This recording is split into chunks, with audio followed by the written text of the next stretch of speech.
book of Jeremiah, chapter 13, verses 1 to 27, and chapter 14, verses 1 to 22:1. The Lord said to me, "Go and buy yourself a linen belt and put it on your waist, and don't put it in water." 2. So I bought a belt according to the Lord's word and put it on my waist. 3. The Lord's word came to me the second time, saying, 4. Take the belt that you have bought, which is on your waist, and arise, go to the Euphrates, and hide it there in a cleft of the rock. 5. So I went and hid it by the Euphrates, as the Lord commanded me. 6. After many days, the Lord said to me, "Arise, go to the Euphrates, and take the belt from there, which I commanded you to hide there." 7. Then I went to the Euphrates, and dug, and took the belt from the place where I had hidden it. And behold, the belt was ruined, it was profitable for nothing. 8. Then the Lord's word came to me, saying, 9. The Lord says, "In this way I will ruin the pride of Judah and the great pride of Jerusalem." 10. This evil people, who refuse to hear my words, who walk in the stubbornness of their heart, and have gone after other gods to serve them and to worship them, will even be as this belt, which is profitable for nothing.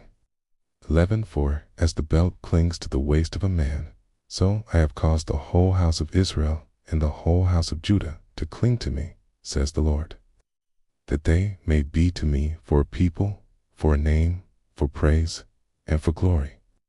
But they would not hear. 12. Therefore you shall speak to them this word: The Lord, the God of Israel says, every container should be filled with wine. They will tell you, do we not certainly know that every container should be filled with wine? 13. Then tell them, the Lord says, behold, I will fill all the inhabitants of this land, even the kings who sit on David's throne, the priests, the prophets, and all the inhabitants of Jerusalem with drunkenness. 14. I will dash them one against another, even the fathers and the sons together, says the Lord. I will not pity, spare, or have compassion, that I should not destroy them. 15. Hear and give ear. Don't be proud, for the Lord has spoken. 16. Give glory to the Lord your God, before he causes darkness, and before your feet stumble on the dark mountains, and while you look for light. He turns it into the shadow of death, and makes it deep darkness. 17. But if you will not hear it, my soul will weep in secret for your pride. I will weep bitterly, and run down with tears, because the Lord's flock has been taken captive. 18. Say to the king and to the queen mother, humble yourselves, sit down, for your crowns have come down, even the crown of your glory. 19. The cities of the south are shut up, and there is no one to open them. Judah is carried away captive, all of them, they are wholly carried away captive. 20. Lift up your eyes, and see those who come from the north. Where is the flock that was given to you, your beautiful flock? 21. What will you say when he sets over you, as head, those whom you have yourself taught to be friends to you? Won't sorrows take hold of you, as of a woman in travail? 22. If you say in your heart, why have these things come on me? Your skirts are uncovered because of the greatness of your iniquity, and your heels suffer violence. 23. Can the Ethiopian change his skin, or the leopard his spots? Then may you also do good, who are accustomed to do evil. 24. Therefore I will scatter them as the stubble that passes away by the wind of the wilderness.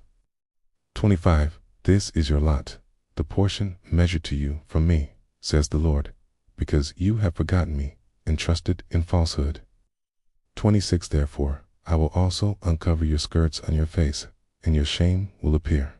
27. I have seen your abominations, even your adulteries, and your neighing, the lewdness of your prostitution on the hills in the field. Woe to you, Jerusalem! You will not be made clean. How long will it yet be? The book of Jeremiah, chapter 14, verses 1 to 22:1. This is the Lord's word that came to Jeremiah concerning the drought. To Judah mourns, and its gates languish. They sit in black on the ground. The cry of Jerusalem goes up. 3. Their nobles send their little ones to the waters. They come to the cisterns and find no water. They return with their vessels empty.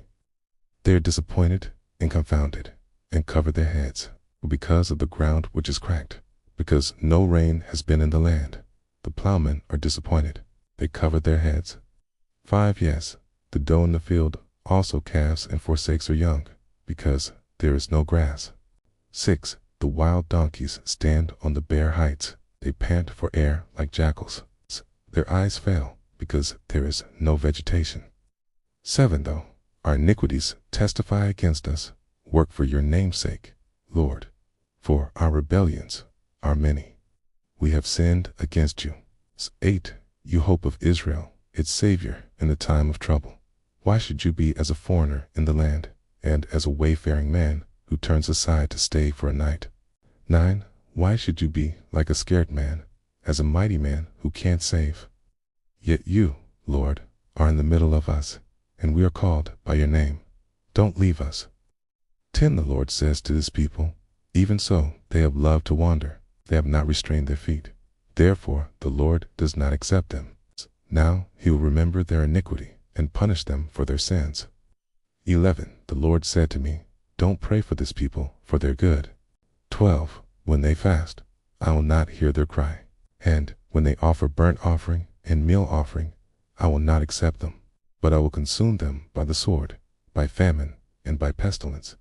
13. Then I said, ah, Lord God, behold, the prophets tell them, you will not see the sword, neither will you have famine, but I will give you a sure peace in this place. 14. Then the Lord said to me, the prophets prophesy lies in my name. I didn't send them. I didn't command them. I didn't speak to them. They prophesied to you a lying vision, divination, and a thing of nothing, and the deceit of their own heart.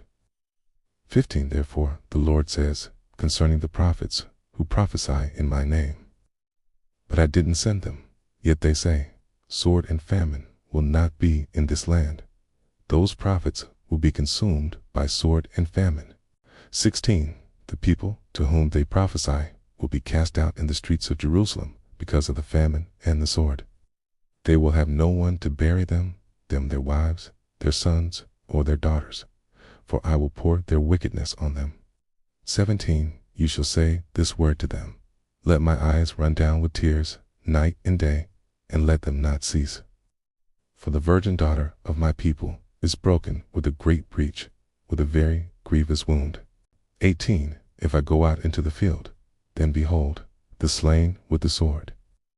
If I enter into the city, then behold, those who are sick with famine, for both the prophet and the priest go about in the land, and have no knowledge. 19. Have you utterly rejected Judah? Has your soul loathed Zion?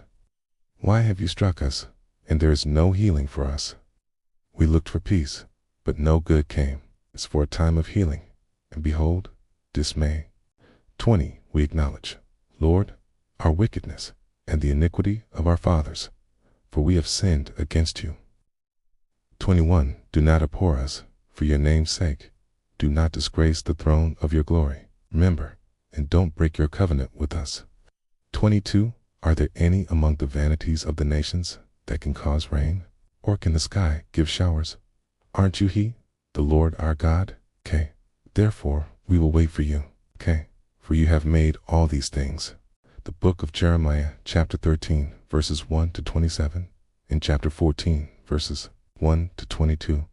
Please subscribe to my channel if you haven't already for more great up-and-coming pet facts, Bible study, music, and bedtime stories. Good night and sweet dreams until next time.